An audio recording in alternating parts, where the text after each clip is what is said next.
ಇಲ್ಲಿ ಯಾರು ನಾವು ಸ್ವಂತ ಅಣ್ಣ ತಮ್ಮಗಳಾಗ್ಲಿ ಅಕ್ಕಂಗಿಯರಾಗ್ಲಿ ಆಸ್ತಿ ಹಂಚ್ಕೊಳಕ್ಕೆ ಯಾರು ಇಲ್ಲಿ ಬಂದವರಲ್ಲ. ಇದೆಲ್ಲದೂ ಕೂಡ ನಮ್ಮ ಸೇವೆಯನ್ನು ಸಲ್ಲಿಸೋದಕ್ಕೆ ಬಂದಿರುವಂಥದ್ದು. ನಮ್ಮ ಜೀವನದಲ್ಲಿ ಏನಾದರೂ ಒಂದು 10 ಜನಕ್ಕೆ ನಮ್ಮ ಹೆಸರು ಉಳಿಬೇಕು ಅಂತಂದ್ರೆ ನಾವು ಸೇವೆಯನ್ನು ಮಾಡೇ ಹೋಗಬೇಕು. 230 ಕೋಟಿ 160 ಕೋಟಿ ಜನಸಂಖ್ಯೆ ಇದೆ ನಮ್ಮ ದೇಶದೊಳಗಡೆ. ಬಹುಶಃ ಅದರಲ್ಲಿ ಉಳಿದಂಥವ್ರು ಕೆಲವು ಮಂದಿ ಮಾತ್ರ.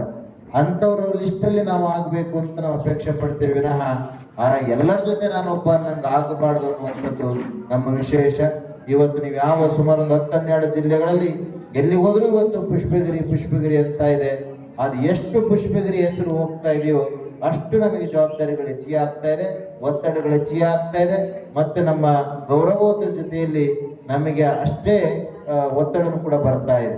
ಯಾಕೆ ನೀವು ಎಷ್ಟು ಹೆಸರನ್ನ ಹೇಳ್ಕೊಂತ ಹೋಗ್ತಿರೋ ಅದನ್ನು ಕಾಪಾಡ್ಕೊಳ್ಬೇಕಾಗಿರೋದು ನಮ್ಮ ದೊಡ್ಡ ಕರ್ತವ್ಯ ಕೂಡ ಇದೆ.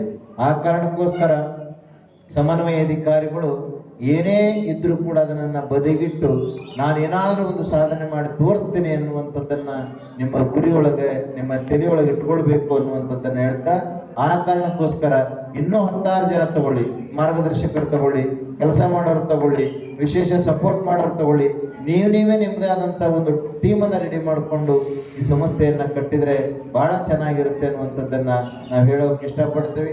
ಹಾಗಾಗಿ ಸಮನ್ವಯ ಅಧಿಕಾರಿಗಳು ಮತ್ತಾರು ಕೂಡ ಮಾತಾಡೋರಿದ್ರೆ